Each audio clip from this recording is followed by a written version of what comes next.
యేసుక్రీస్తు నామంలో బెతస్తా విడుదల పరిచయల తరపున మీ అందరికీ ప్రేమపూర్వకమైనటువంటి వందనాలు. ఈ ఉదయకాల సమయంలో ఈ రీతిగా దేవుని యొక్క వాక్యాన్ని మీతో పంచుకునే కృపను దేవుడు నాకు ఇచ్చినందుకు మొదటిగా దేవునికి కృతజ్ఞతాస్తుతులు చెల్లిస్తున్నాను. అలాగే మీ అందరికీ కూడా ప్రభు పేరిట ప్రేమపూర్వకమైన వందనాలు తెలియజేస్తూ ఉన్నాను. ఈ దిన వాక్య ధ్యానము కీర్తనల గ్రంథం 85వ అధ్యాయం 6-7 వచనాలను ధ్యానించుకుందాం. నీ ప్రజలు నీ యందు సంతోషించున్నట్లు నీవు మరలా మమ్మును బ్రతికింపవా?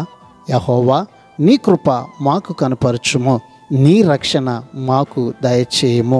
దేవుడు ఈ వాక్యమును మనందరి వినికిడిలో దీవించి ఆశీర్వదించునుగాక.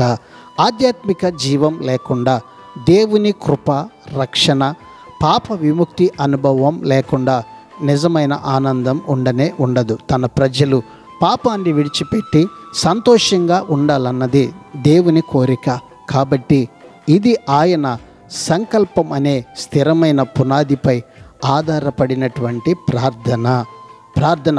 మహాపరిశుద్ధుడా, మహోన్నతుడా, జీవాధిపతి, మా మంచి యేసయ్య, నీ మహాకృపను బట్టి ప్రేమించి మరొక నూతన దినాన్ని మాకు ఇచ్చినందుకు నీకు వందనాలు, స్తోత్రాలు చెల్లిస్తూ నీ ప్రజలమైనటువంటి మేము నీ యందు సంతోషించినట్లుగా మా ప్రతి పరిస్థితిని మీరు తిరిగి బ్రతికించమని నీ కృప ద్వారా ఇదిగో ప్రభువా ఈ దినాన నీ ప్రజలమైనటువంటి మా జీవితంలో నీ ఉన్నతమైనటువంటి సంకల్పము ప్రతి ఒక్కరి జీవితంలో నెరవేరినట్లుగా నీ కార్యాన్ని జరిగించమని యేసు పరిశుద్ధ నామములో ప్రార్థించి అడిగి వేడుకుంటున్నాము తండ్రి.